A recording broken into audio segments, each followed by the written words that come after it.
His family kicked him out for being worthless. Then the inheritance revealed he owned it all. The hushed anticipation in the grand conference room of Sterling Holdings was palpable, a thick blanket woven from greed and thinly veiled contempt. Serafina Sterling adjusted the pearl necklace around her slender neck, the pearls feeling unusually cold against her skin despite the warmth of the room, her eyes darting impatiently towards the mahogany double doors. Her perfectly coiffed hair, a testament to hours of salon dedication, seemed to bristle with her barely contained impatience. She had envisioned this day for years, a day when the final, cumbersome obstacle to her boundless inheritance would finally be removed. Beside her, Cassian Sterling fidgeted, his gaze glued to the polished conference table, a sheen of sweat on his brow despite the cool air conditioning. His expensive suit, though tailored, seemed to sit uneasily on his frame, much like his conscience. His mind was a maelstrom of numbers, calculating potential payouts, new investments, and the swift settlement of his ever-growing pile of debts.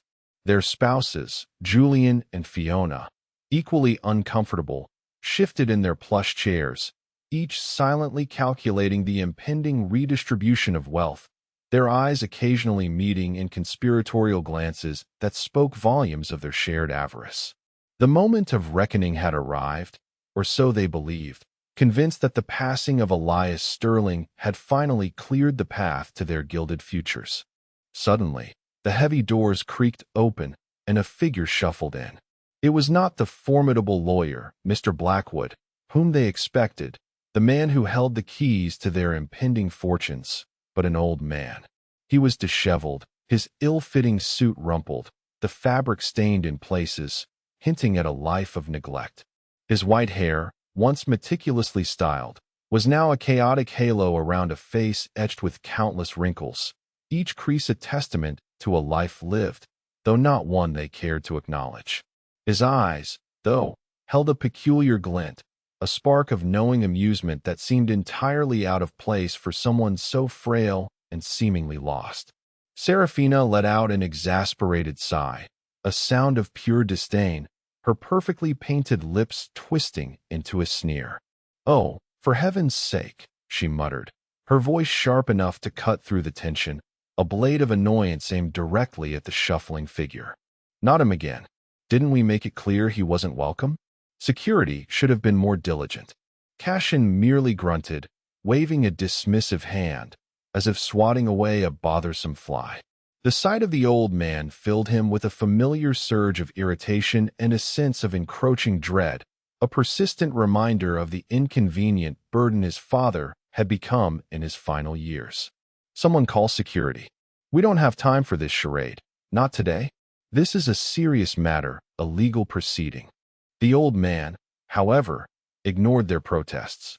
He seemed oblivious to their venom, his worn shoes scuffing softly on the polished marble floor. He shuffled past the opulent seating, his gaze sweeping over each of them, a faint, almost imperceptible smile playing on his lips. Elias, in his disguise, felt a cold satisfaction intertwine with a profound sadness. He observed Serafina's rigid posture, the way her eyes darted away, unable to meet his feigned vacant stare. He noted Cassian's agitated breathing, the way his fingers drummed a nervous rhythm on the table, a clear sign of his internal turmoil, a turmoil born not of concern for his father, but for his own financial interests. He stopped directly in front of the head of the long table, the very seat reserved for the patriarch, Elias Sterling himself. With a slow, deliberate movement that belied his apparent infirmity, a movement that held a lifetime of calculated decisions, he reached into his pocket and pulled out a small, worn leather-bound notebook. It was a simple, unassuming object, yet to Elias, it represented years of meticulous planning, a silent chronicle of his greatest, most painful experiment. He opened it, his gaze momentarily fixed on a page filled with his own intricate scribblings, then slowly lifted his eyes to meet theirs. "The game, as they say."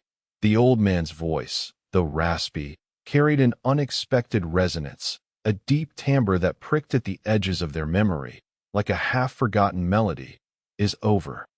Serafina scoffed, a sneer twisting her perfectly sculpted features, her frustration boiling over. What game, you senile old fool? Are you lost again? Today is about serious matters. The reading of Elias Sterling's will. She exchanged a look of exasperated amusement with her husband, Julian, who merely offered a tight-lipped smile of agreement, silently endorsing her contempt. The thought that this frail, disheveled man could somehow interfere with their long-awaited windfall was utterly preposterous. The old man merely chuckled, a dry, rustling sound like autumn leaves, a sound that seemed to mock their certainty. He felt a wry amusement at their utter blindness, their inability to see beyond the surface, a characteristic he had observed in them for years. Oh, it is indeed about serious matters, my dear Serafina. More serious than you could possibly imagine. And as for Elias Sterling's will, well, who do you think holds the pen? Cashin finally looked up, annoyance hardening his features, his patience having reached its breaking point. The old man's persistent presence was a direct assault on his carefully constructed expectations. Enough. Get out before I have you forcibly removed. You're a disgrace, bothering us like this. Where is that lawyer, Blackwood? He should have been here already. The weight of his impending financial freedom seemed to press on him, making this interruption unbearable. Just then, the double doors swung open again, revealing a tall, imposing figure with a briefcase clutched firmly in his hand. It was Mr. Blackwood, his face a mask of professional solemnity, his silver hair perfectly combed. He paused, his eyes falling upon the disheveled old man at the head of the table, then shifted to the bewildered, yet still arrogant, faces of Serafina and Cashin. A flicker of something, pity, understanding, crossed his features before settling back into impassiveness, a man well-versed in maintaining decorum even amidst the most dramatic reveals. He had been Elias's confidant for years, privy to the pain and determination that had forged this elaborate deception. "Good morning," Mr. Blackwood announced, his voice booming slightly in the silence, cutting through the lingering tension. "My apologies for the slight delay. It seems Mr. Sterling was already present." He gestured to the old man, whose gaze had now fixed, with an unsettling intensity, on his two children. The flicker of amusement in Elias's eyes solidified into a gaze of profound disappointment, a look that conveyed years of observation and a bitter understanding. Serafina's smile faltered, replaced by a look of dawning horror. Cashin's jaw dropped, his mind struggling to reconcile the image of the worthless old man with the lawyer's respectful address. The room, which had been thick with unspoken avarice, was now choked with a sudden, horrifying realization. The old man, the worthless burden they had scorned and cast aside, was no stranger. He was Elias Sterling, and the game, as he had so calmly stated, was indeed over. The true reckoning they were about to discover had only just begun. Elias observed their faces, each contorted with a mixture of shock, betrayal, and utter devastation. The moment he had meticulously orchestrated had arrived, and the truth, raw and unyielding, was laid bare. Elias Sterling had built his empire not on privilege or inheritance, but on grit, ingenuity, and an unwavering belief in the tangible value of hard work. He often reflected on his early years, a time marked by hunger and relentless toil. He remembered the calloused hands of his father, a simple carpenter, and the worn-out shoes of his mother, who worked tirelessly as a seamstress. He had seen the sprawling skylines of cities grow under his vision, transforming barren land into bustling commercial hubs and serene residential havens. Each skyscraper, each bridge, each meticulously planned urban development bore the invisible imprint of his sweat and foresight. His name, Elias Sterling, was synonymous with ambition realized, with structures that stood as testaments to his genius, and with a fortune that seemed as boundless as the horizon. He had believed deeply in creation, in building not just structures, but opportunities for others. Yet, as his wealth multiplied, so too did a gnawing emptiness in his heart. His early life had taught him the harsh realities of poverty and the sweet triumph of earned success. He had envisioned passing on not just his wealth, but his values, integrity, perseverance, and a deep respect for humanity. He had wanted his children, Serafina and Cassian, to understand that true worth lay not in what one possessed, but in how one conducted oneself, in the kindness extended, and in the dignity maintained. He had dreamed of a legacy rooted in purpose, not just profit. But as they grew, so did the chasm between his values and their aspirations. Serafina, his eldest, had blossomed into a striking woman, her beauty undeniable. Yet, her external allure was eclipsed by a burgeoning vanity, a relentless pursuit of superficial validation. From a young age, she had measured her self-worth by the designer labels on her clothes, the size of her diamond, and the exclusivity of her social circle. Her conversations revolved around the latest gala, the most expensive vacation, and the perceived shortcomings of those less fortunate. Elias had tried to guide her, to instill in her a sense of purpose beyond material acquisition, but his words seemed to echo unheard in the cavernous halls of her ambition. He recalled one particularly painful memory from her adolescence. He had taken her to visit a children's hospital he was funding, hoping to spark empathy. Serafina, then a teenager, had complained about the smell of antiseptic and the depressing atmosphere, more concerned with smudging her new dress than with the suffering of the children. She saw his philanthropic efforts as quaint hobbies, a drain on the family's resources, rather than a moral imperative. "Father," she would often say, her voice dripping with condescension, "why bother with these charities? Our name is already made. Focus on the legacy that truly matters, the sterling name in the Forbes list, not in some soup kitchen." The words had stung, a harsh reminder of their divergent paths. Cassian, his son, was equally disappointing, though in a different vein. He lacked Serafina's social graces, preferring to dabble in a series of ill-conceived business ventures, each more extravagant and less profitable than the last.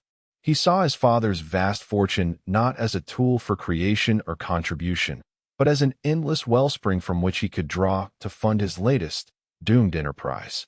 Elias vividly remembered the incident of Cassian's failed tech startup, a venture that had drained millions of sterling capital with nothing but a mountain of debt and a few half-finished prototypes to show for it. Cassian had demanded his father bail him out, insisting it was his right as an heir. He was perpetually in debt, perpetually seeking a bailout, and perpetually resentful of his father's refusal to simply hand over the reins of the empire without question. He viewed Elias's meticulous planning and prudent investments as archaic, a hindrance to his own modern vision. "Dad," he would whine, his voice perpetually aggrieved, "you're sitting on a gold mine. Let me have a piece. I could triple it. This old-fashioned philanthropy of yours is just wasting perfectly good capital." The lack of self-awareness, the sheer entitlement, had chilled Elias to the bone. Elias had watched, heartbroken, as his children became strangers, consumed by a rapacious desire for wealth and status. Their spouses, Julian and Fiona, only exacerbated the problem, egging on Serafina's social climbing and Cassian's reckless spending, seeing Elias as nothing more than a stubborn obstacle to their gilded futures. The final straw had come during a family dinner, ostensibly to celebrate Elias's 80th birthday. He had hoped for a moment of genuine connection, a flicker of affection. Instead of warmth or genuine affection, he had been met with thinly veiled questions about his health, thinly disguised eagerness for him to slow down, and outright suggestions about how his assets should be divided. Serafina had openly mused about converting a wing of his beloved, historically significant estate into a modern art gallery, a thinly veiled excuse to sell off its contents. Cassian had, with alarming bluntness, asked about the liquidity of various trusts, calculating potential inheritance taxes with the zeal of a vulture circling its prey. It was then, amidst the clinking of expensive silverware and the hollow laughter, that a chilling thought had solidified in Elias's mind. They saw him not as a father, but as a vault that, in their eyes, was taking far too long to open. A profound sadness settled over him, knowing that the values he cherished, the legacy he hoped to build, had been utterly lost on his own flesh and blood. He realized then that words were useless. Appeals to their conscience, reminders of his humble beginnings, lectures on values, they were all meaningless. They needed a visceral lesson, a raw exposure to their own true natures. He needed to remove the veil of his immense wealth and power, to strip away the reverence his name commanded, and see them for who they truly were when faced with a perceived burden rather than a benefactor. He needed to become worthless in their eyes. The decision weighed heavily on his heart, a painful sacrifice, but a necessary one to reveal the truth. The plan was meticulously crafted over the next 2 years with the utmost secrecy. Elias was, after all, a master architect, and this was his most intricate design yet, a social experiment, a test of humanity. He began to subtly withdraw from public life, citing age-related fatigue. He subtly shifted his assets into a complex web of blind trusts and shell corporations, making it appear as though his vast fortune was dwindling, tied up in failing investments, or perhaps even lost to his alleged cognitive decline. He instructed his long-time, utterly loyal lawyer, Mr. Blackwood, to draw up a will that, on paper, left them a pittance, or perhaps even nothing, while detailing his poor financial choices in his final years. He fabricated a narrative of a man losing his mind and his fortune, gradually becoming a burden. He even let rumors circulate through his staff, subtly fed by carefully placed whispers from Mr. Blackwood, that Mr. Sterling wasn't quite himself these days, that he'd given away vast sums to obscure charities, or invested in disastrous ventures.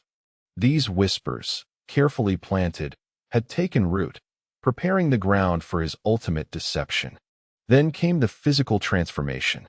Elias was still a remarkably spry man for his age, his mind sharp, his body surprisingly resilient. Yet, he began to cultivate the image of infirmity.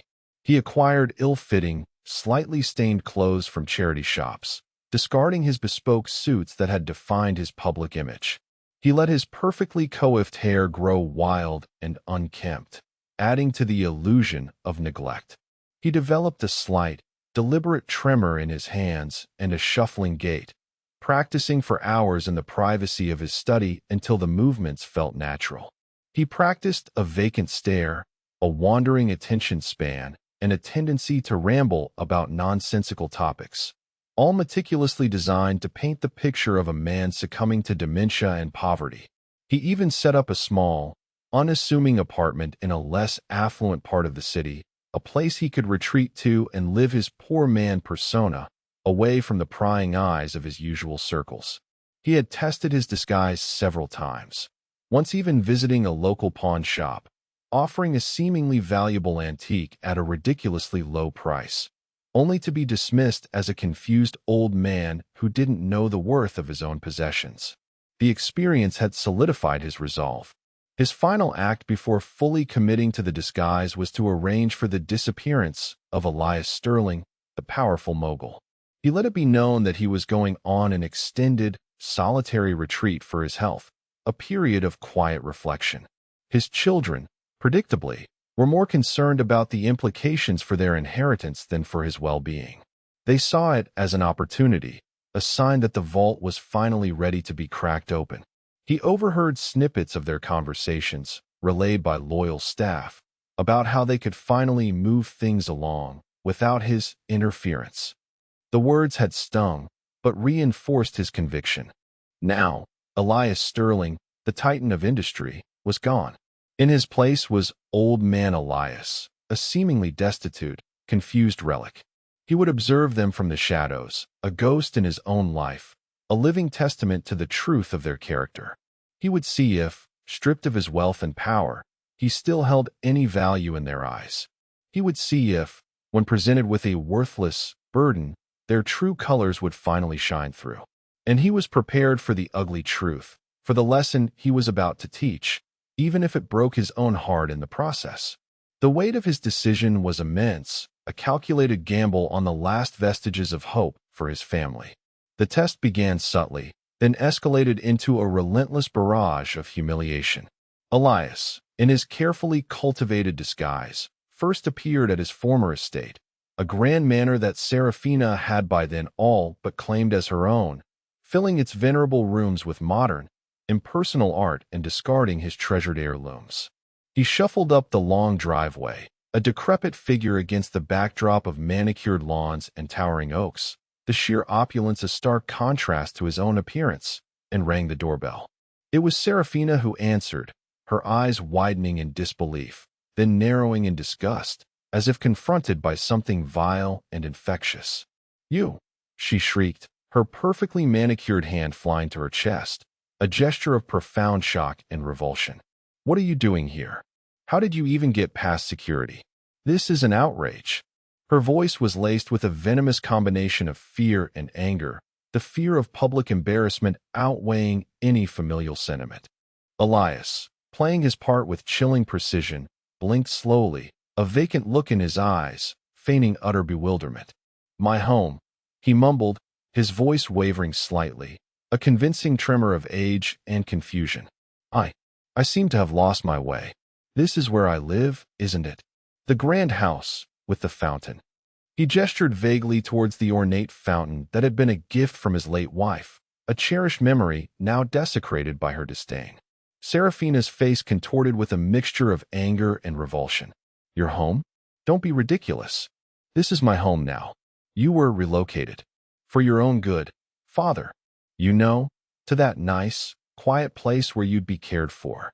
She was referring, of course, to the less than luxurious assisted living facility they had attempted to coerce him into, a place he had deftly evaded by simply not showing up, citing a confused change of plans. "Look at you. You're a mess. Julian, call security again. This is getting out of hand." Her words were sharp, cutting, and filled with a profound lack of empathy. Julian, Serafina's husband, appeared beside her, his face a mask of patronizing concern, a veneer barely concealing his irritation. "Elias, old boy, you're confused. You need to go back to your place. We'll have someone take you. You can't just show up here looking like this. It's embarrassing." He gestured dismissively at Elias's rumpled clothes. The unspoken accusation of worthlessness hung heavy in the air, a silent judgment passed by those who had once fawned over him, seeking his favor and his wealth. Elias merely feigned confusion, allowing himself to be gently but firmly steered away by a security guard, Serafina's parting words echoing in his ears. Honestly, the indignity. He's just trying to cause trouble so we don't sell off his old junk.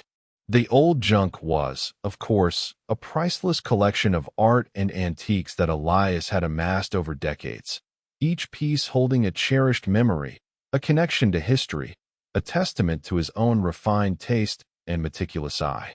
He heard Serafina openly discussing the sale of his ancestral desk, the very one he had built his empire from, to fund her latest socialite endeavor, a new wing for her charity ball committee, for which she sought to gain more prestige.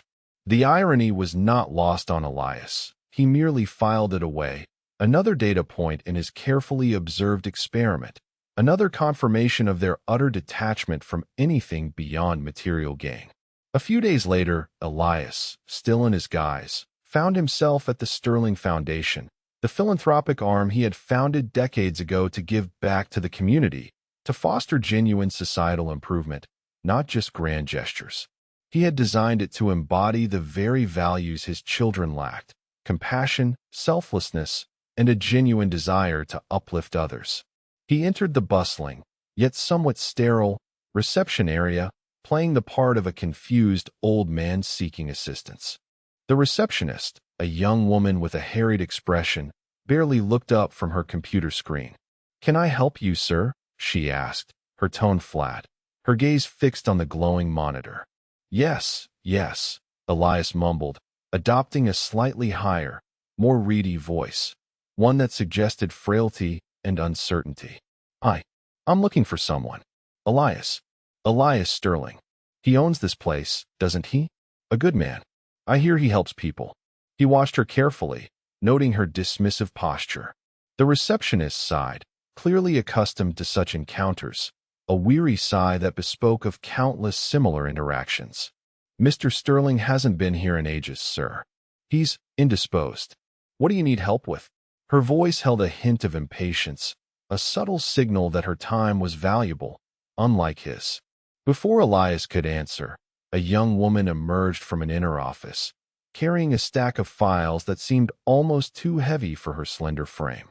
Her name was Alara, and she was an intern in the Foundation's charity arm. She possessed an earnestness that was almost jarring in its purity, a refreshing contrast to the jaded indifference he had encountered. Her clothes were simple, often slightly wrinkled, her hair often slightly disheveled, but her eyes, framed by kind wrinkles that seemed too wise for her youth, sparkled with an innate compassion, a genuine spark of human kindness. She saw the old man, not as a nuisance, but as a person in need, her gaze immediately shifting from the files to him, a flicker of concern crossing her features. "Is everything all right, Martha?" Alara asked the receptionist, her voice soft but firm, a gentle rebuke.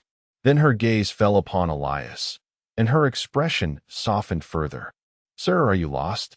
Can I help you find someone?" Her tone was gentle, inviting. Elias looked at her, truly looked at her, and saw a flicker of genuine concern, unburdened by judgment or expectation. He decided to test her, to push the boundaries of her kindness. "Lost, yes," he rasped, allowing his shoulders to slump slightly, adopting the posture of utter defeat. "And hungry, very hungry. The streets, they are cold." Martha rolled her eyes, her lips pursed in irritation. "Another one, Alara. He probably just wants a handout." Her words were harsh, dismissive, reinforcing Elias's grim assessment of human nature. But Alara ignored her, her focus entirely on Elias. "Please, sir, come this way." She led him to a small, private waiting area, a quiet corner away from the bustling reception, gesturing to a comfortable chair, clearly intended for visitors. "Are you truly hungry?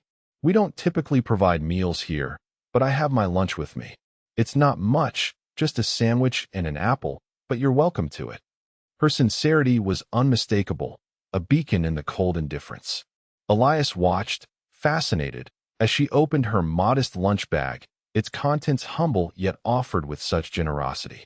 She retrieved a simple turkey sandwich and an apple, offering them with a gentle smile, her hand steady, her gaze empathetic. "Here," she said, her voice devoid of pity, only empathy. "Please, eat. You look like you need it." Elias took the sandwich, his hand trembling slightly, not from his act, but from the genuine emotion that welled within him, a mix of profound gratitude and a renewed sense of hope. He took a bite, savoring the simple goodness of it, the unexpected warmth of human connection. "You're kind," he mumbled, trying to keep his voice suitably frail. "Most people, they don't see an old man like me." Alara sat opposite him, not rushing him, not asking intrusive questions. She simply sat, a quiet presence, radiating warmth. "Everyone deserves kindness, sir," she said, her gaze steady, her conviction clear. "Especially those who've lived long lives. What brings you to the Sterling Foundation? Do you have family you're looking for?" Elias decided to ramble, testing her patience, testing the depth of her listening. "Family? Oh, yes, I have family. 2 children, Serafina and Cashin. Good children, in their own way. But they've forgotten what truly matters. They're busy with their shiny things. Their big houses.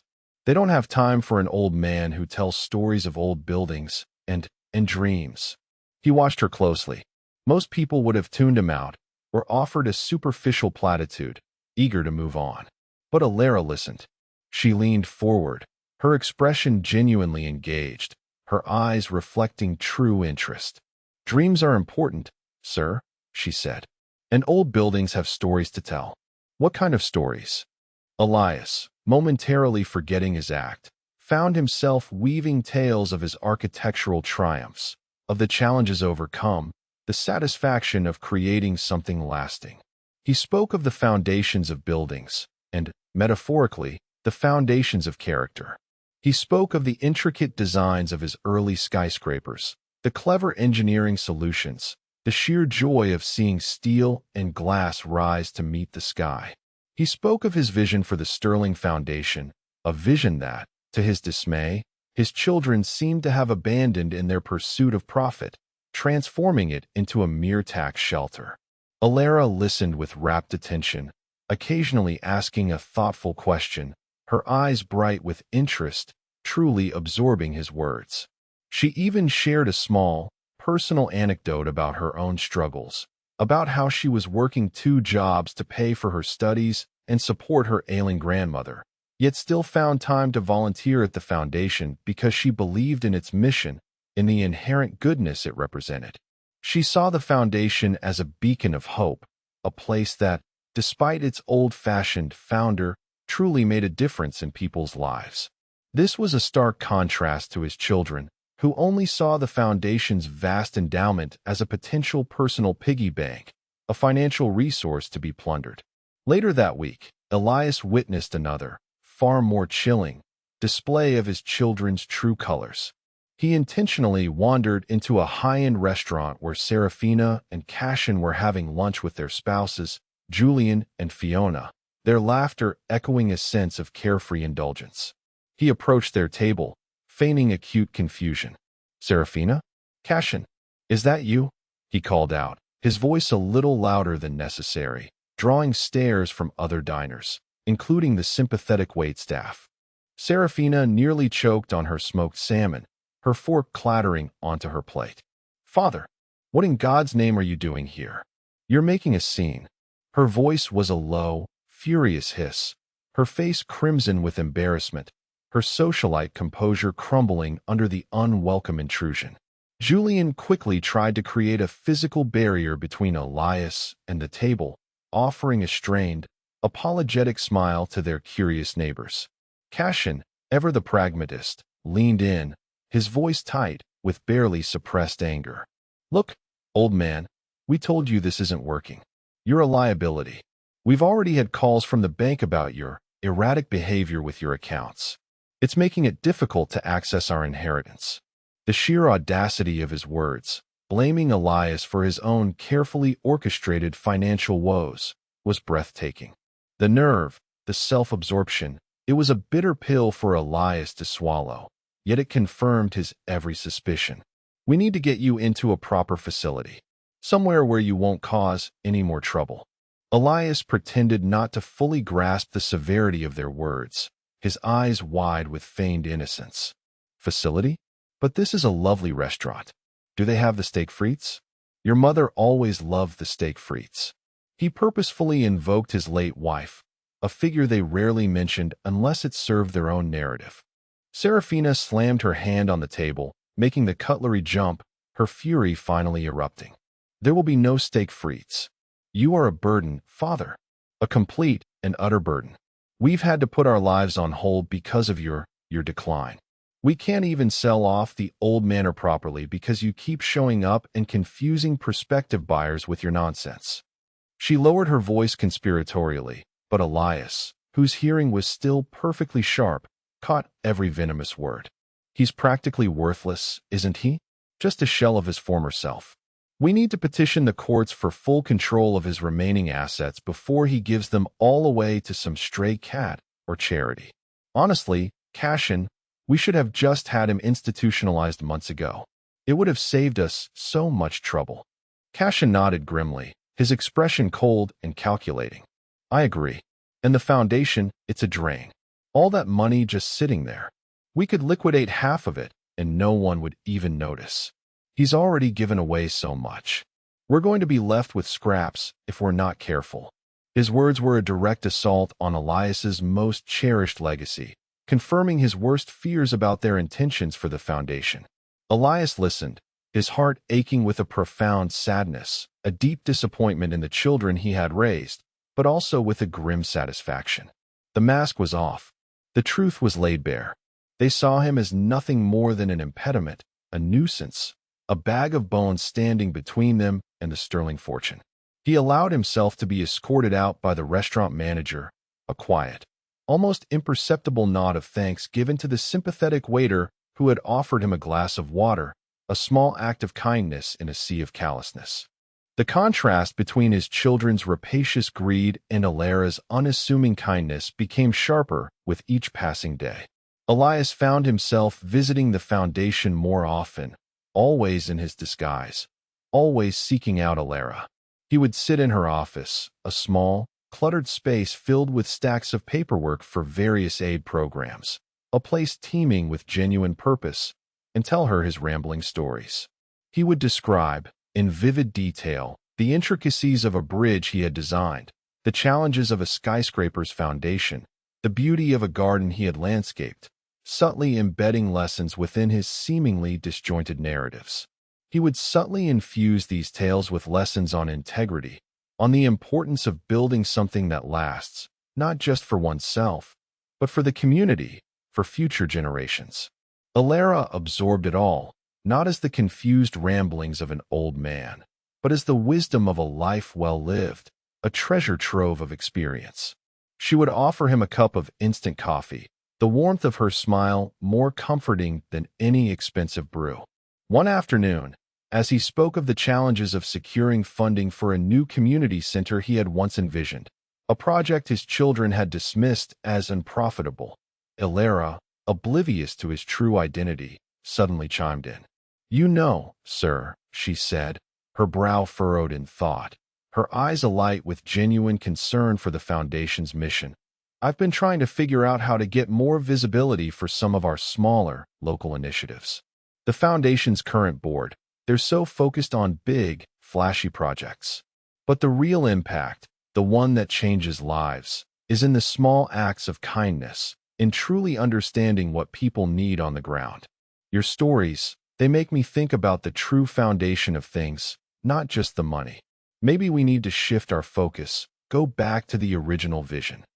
Elias felt a surge of pride and a pang of regret that he hadn't discovered her sooner. She understood, truly understood, the core principles upon which he had built his empire and his philanthropy. She embodied the very values his own children had so readily discarded. He had intended this test to reveal their true natures, and it had succeeded beyond his most cynical expectations.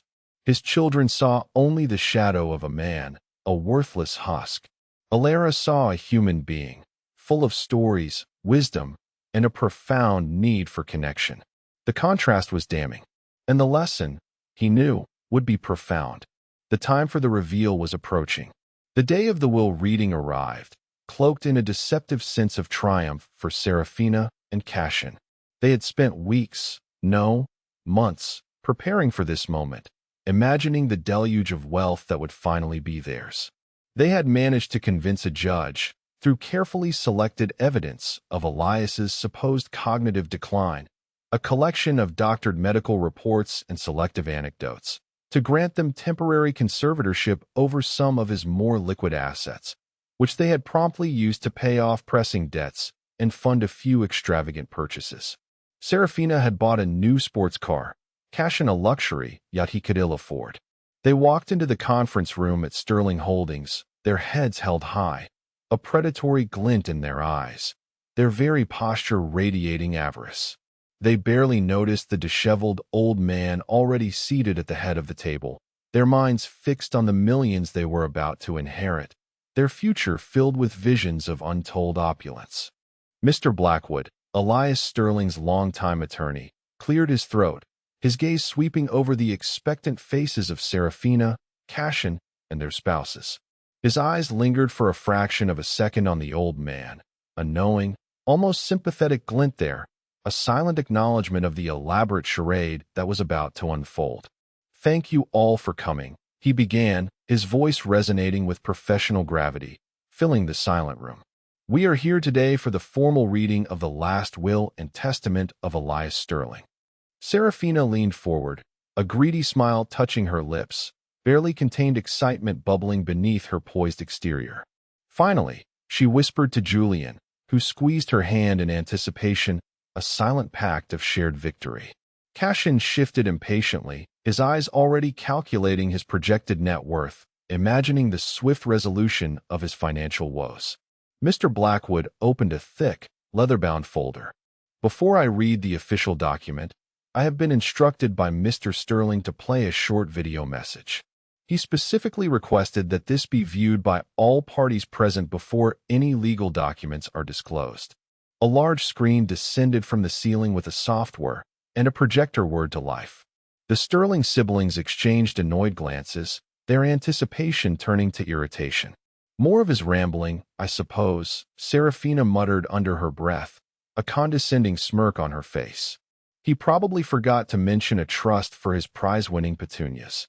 Cashin rolled his eyes, a gesture of impatience, eager to get to the real business. The screen flickered, and a familiar face appeared. It was Elias Sterling, but not the frail, disheveled man they had grown accustomed to seeing. This Elias was sharp, impeccably dressed in a dark, tailored suit, his white hair neatly combed, his eyes clear and intelligent, radiating the formidable power and wisdom that had built an empire. He looked directly into the camera, his gaze piercing, as if seeing into their very souls, a gaze that instantly banished their casual contempt. The air in the room grew heavy, choked with a sudden, dawning dread. "My dear children." Elias's voice, rich and resonant, filled the room, a voice they had not truly heard in years, a voice of authority and unwavering conviction. "If you are watching this, it means my little experiment has concluded." Serafina gasped, her hand flying to her mouth, her perfectly sculpted features contorting in a mask of disbelief. Cashin stiffened, his eyes wide with a dawning horror, a cold sweat breaking out on his forehead. Julian and Fiona exchanged confused, then alarmed, glances, their expressions mirroring the growing panic of their spouses. The implications of experiment hung in the air, a chilling realization. The Elias on screen continued, a faint, knowing smile playing on his lips, a smile devoid of warmth, hinting at a profound, painful truth. "For the past 2 years, I have lived among you as a worthless, old man, suffering from cognitive decline and financial ruin. I observed, I listened, and I learned. I saw how you, Serafina, obsessed with appearances and social standing, valued my possessions more than my presence. I heard you openly discuss selling off my cherished collections, converting my home into a monument to your vanity, all while dismissing my very existence as a burden, an inconvenience to be managed. You even tried to force me into an assisted living facility, not for my well-being, but to clear the path for your own ambitions." His gaze seemed to fix directly on Serafina, making her flinch, her face paling rapidly. "And you, Cashin," the video Elias continued, his voice hardening slightly, the disappointment palpable. "You, perpetually burdened by debt, saw only a vast, untapped resource in my legacy. You lamented my poor choices, which were in fact carefully orchestrated tests of your character, designed to see if you would ever truly stand on your own 2 feet. You schemed to institutionalize me, to seize control of my assets, all while condemning me as an erratic and worthless old fool who stood in the way of your inheritance.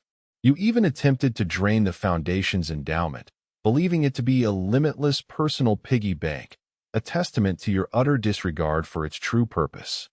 Cashin's face paled further, a cold sweat breaking out on his brow, his body trembling visibly. "You both, my children, saw a crumbling shell, a dying man, and instead of offering comfort, dignity, or even a modicum of respect, you saw an opportunity. You kicked me out of my home, denied me basic kindness, and openly discussed my perceived worthlessness. Ironic, considering I still held the reins to everything you coveted, everything you thought was yours for the taking." The voice on the screen was calm, but its very calmness conveyed an immense, unyielding power. The video paused for a moment, the silence in the room deafening, broken only by the ragged breathing of Serafina and Cashin. Then, the Elias on screen smiled, a smile that held no warmth, only a chilling finality, a profound sadness for what might have been. But not everyone, it seems, has lost their way. Not everyone measures worth in gold or power. There was one, in my so-called decline, who saw a human being, who offered kindness without expectation, who listened without judgment, and who believed in the true mission of the Sterling Foundation, even when she believed its founder to be a confused old man. She showed me that the values I tried to instill, the compassion I sought to foster, still exist, vibrant and true, in the most unexpected places, untainted by greed or superficiality. As the video finished, the screen lifted silently, revealing Mr. Blackwood, standing beside the disheveled old man at the head of the table. The old man, no longer feigning infirmity, straightened his shoulders, the slump in his posture vanishing, his eyes now blazing with the same intelligence and power that had been visible in the video. The subtle tremor in his hands was gone, replaced by a steady resolve, a firm grip that spoke of unwavering control.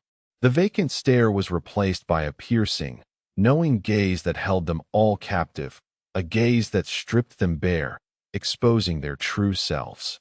"As you can see," Elias Sterling said, his voice now strong and commanding, the rasp completely gone, replaced by the authoritative tone of the titan they once knew.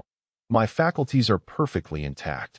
My financial situation is, and always has been, entirely under my control. Every erratic decision, every poor investment, every confused ramble was a deliberate act, a test. And you, my dear children, have failed spectacularly." Serafina opened her mouth to speak, but no words came out, only a choked sob. Her mind reeled, trying to process the impossible, the monumental deception. Cashin slumped in his chair, his face a mixture of shock, utter defeat, and dawning terror at the consequences. They looked at the old man, the worthless burden, the one they had dismissed and humiliated, and then back at the formidable, unyielding gaze of their father, the man who owned everything, including their very destinies. The mask had not just fallen, it had shattered into a million pieces. The truth was out, stark and undeniable. Elias felt a bitter triumph, tinged with the profound sorrow of a father who had seen his own children reveal their worst selves. The silence that followed Elias Sterling's revelation was a living entity, heavy with the weight of shattered illusions and dawning horror. Serafina, who had prided herself on her composure, her ability to navigate any social crisis with grace, felt her perfectly constructed world crumble around her. Her face, usually a canvas of carefully applied makeup and serene confidence, became a mask of pure, unadulterated terror, her eyes wide and unfocused. She looked at her father, then at Cashin, then back at the unyielding gaze of Elias, now fully embodying the formidable mogul she had once known, but had chosen to ignore in favor of his perceived infirmity. The sheer magnitude of his deception and their own blindness was suffocating. "Father, no, this can't be," Serafina stammered, her voice a thin, reedy sound, barely recognizable, a pathetic whimper. You tricked us. This is outrageous. A cruel joke. How could you do this to your own children?" She appealed to a familial bond she herself had so thoroughly severed. Elias merely raised an eyebrow, a gesture that used to send shivers down the spines of the most hardened executives, a gesture that spoke of absolute power. "A joke, Serafina? Or a mirror, reflecting precisely what you chose to see? You saw a burden. You saw a vault. Never a father. Never a human being in need of simple kindness. You saw an opportunity to exploit, not a person to cherish." His voice was calm, yet each word was a hammer blow. Mr. Blackwood stepped forward, his voice calm and authoritative, cutting through the rising hysteria that threatened to engulf the room. "On behalf of Mr. Sterling, I must inform you that all assets previously held in family trusts, and any anticipated inheritances derived from Mr. Sterling's personal estate, are now null and void. The Sterling Manor, which you, Serafina, had already begun to reimagine and sell off its contents, remains Mr. Sterling's sole property. Your attempts to gain conservatorship over his assets, based on fabricated evidence of his decline, are now subject to legal review, and you may face charges of fraud and elder abuse." The legal jargon further hammered home the finality of their situation. Serafina shrieked, a sound of pure, unadulterated anguish, a raw cry of a spoiled child denied her toy. "My house, My inheritance. You can't do this. I'm your daughter. I have rights. Her voice rose in pitch, bordering on hysteria. A daughter who refused me a chair, refused me a meal, and plotted to institutionalize me for convenience. Elias retorted, his voice devoid of emotion, a cold, hard truth. The manor, my dear, will now serve a far more noble purpose. It will be repurposed in its entirety as a benevolent center for the community, a place of solace and support for those truly in need, under the umbrella of the Sterling Foundation.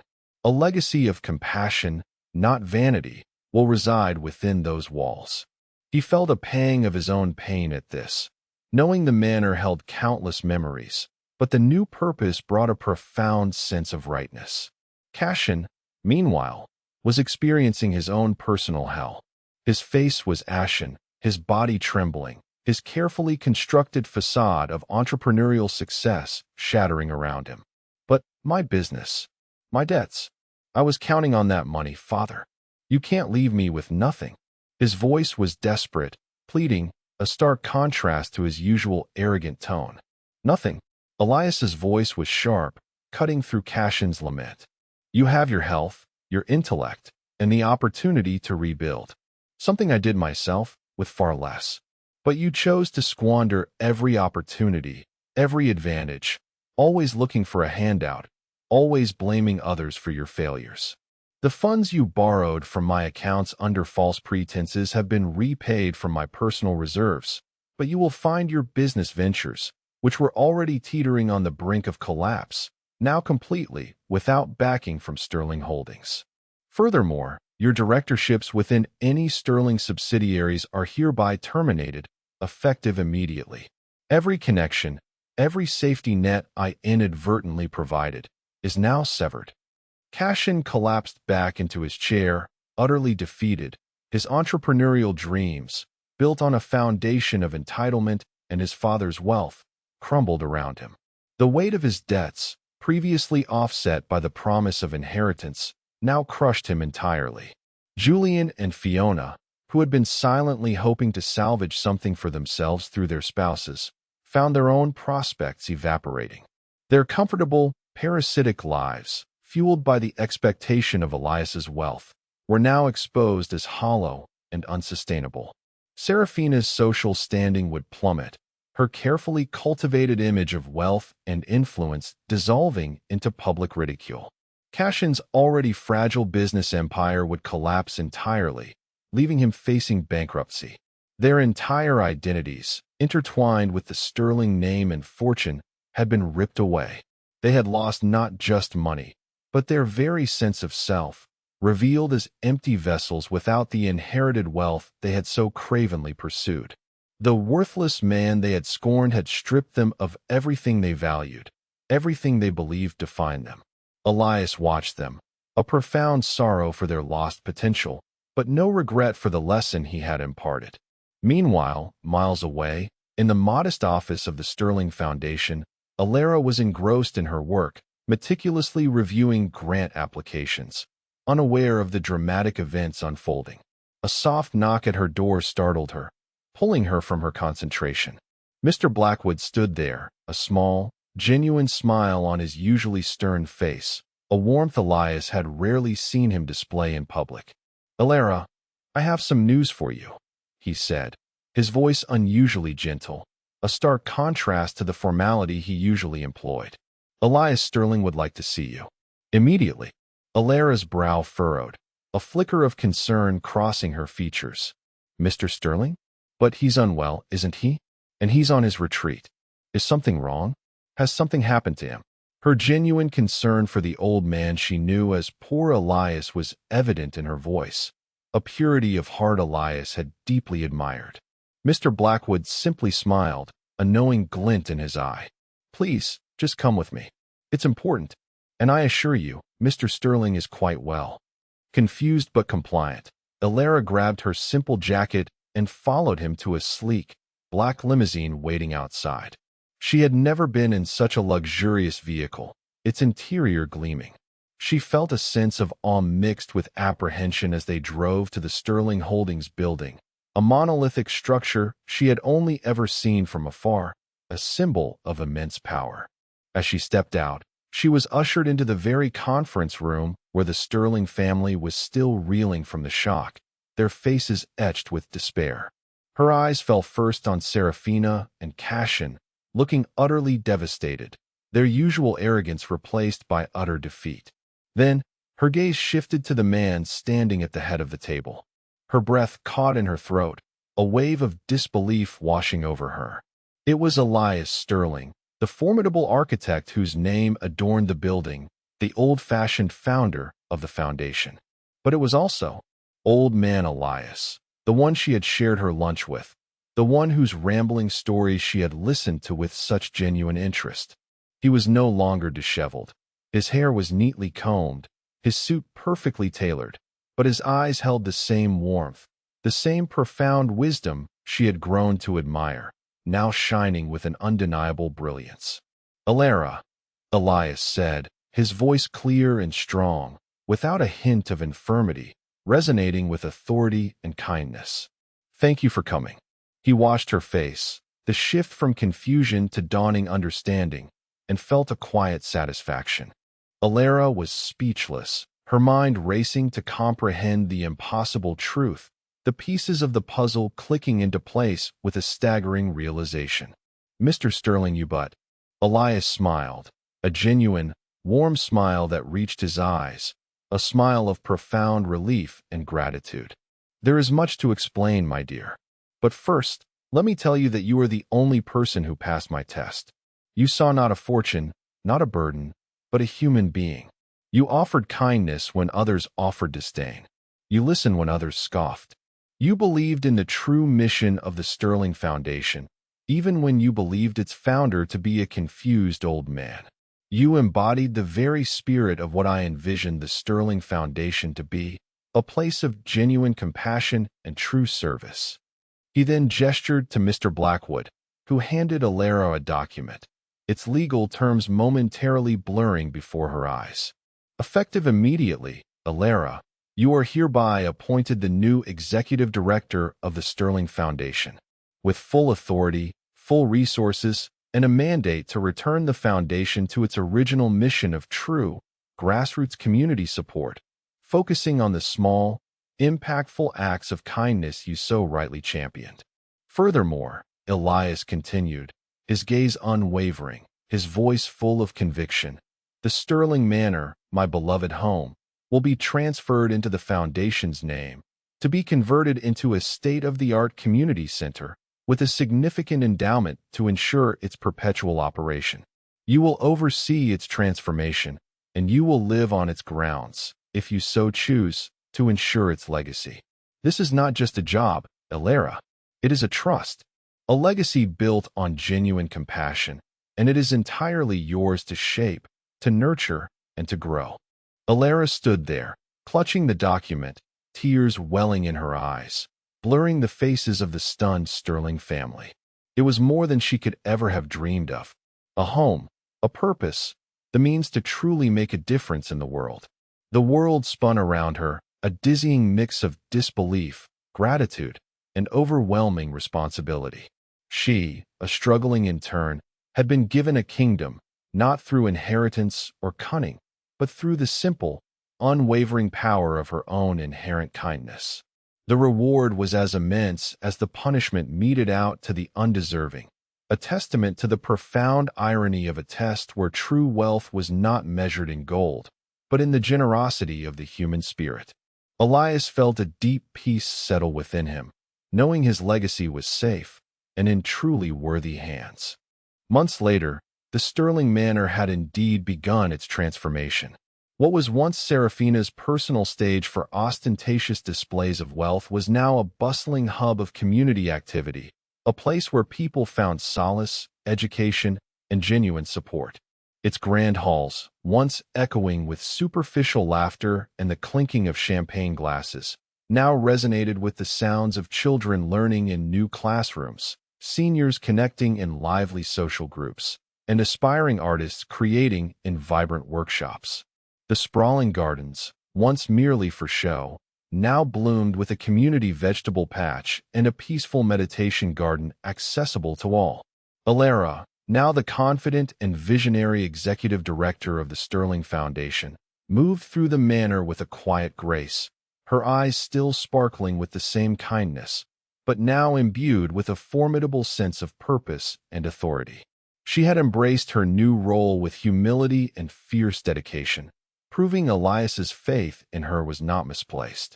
She had turned the old-fashioned foundation into a vibrant, modern beacon of hope, always rooted in Elias's original, deeply compassionate vision, expanding its reach and impact far beyond its initial scope.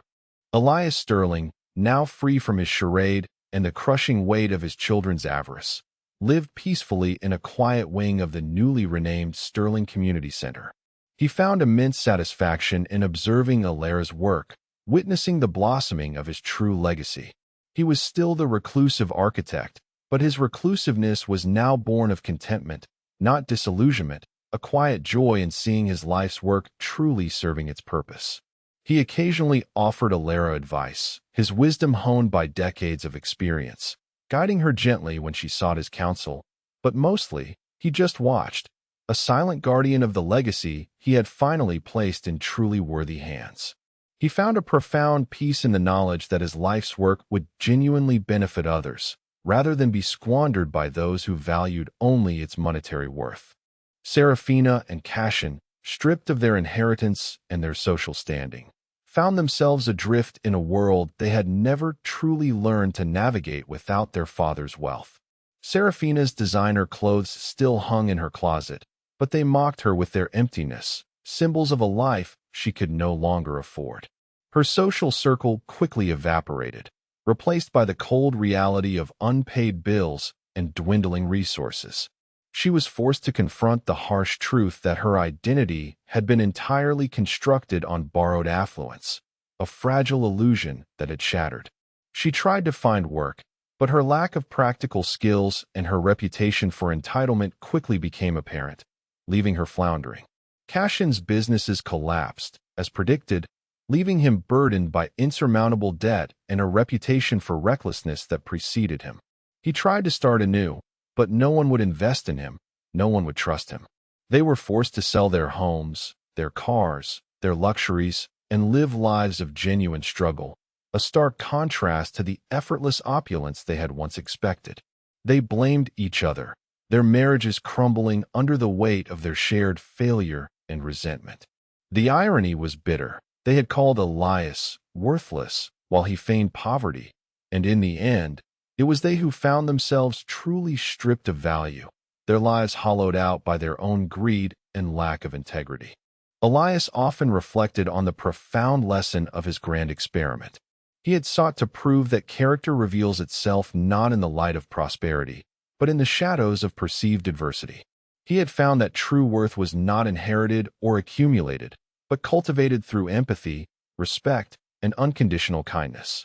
And in Alara, he had found the embodiment of those virtues, a shining example that goodness, however humble, would always find its reward, often in ways more magnificent than any material fortune. For it is in the darkness, when all veneers are stripped away, that the true character of a person shines brightest, or, tragically, reveals its absence. And sometimes, the greatest act of love a parent can perform is to teach their children the hard lesson that integrity, compassion, and human dignity are the only true, lasting inheritance. He had given them a chance to see beyond the gold, to find their own moral compass, and though they failed, he found solace in the knowledge that the world had gained a new beacon of true purpose. What an incredible story, isn't it? Elias Sterling's journey reminds us that true character is revealed not by what you have, but by how you treat others when they appear to have nothing. If this story touched your heart and made you think, you'll love the other powerful tales of justice and unexpected twists we share on our channel. We're dedicated to bringing you stories that challenge your perceptions and inspire you. Don't miss out on our next gripping narrative. Make sure to subscribe to our channel and turn on notifications so you're the first to know when a new story drops. And now, we want to hear from you. What was the most shocking part of Elias's plan? Do you think Serafina and Cashin deserve their fate? And what did Alara's kindness teach you about true compassion? Share your thoughts and insights in the comments section below. We love reading your perspectives.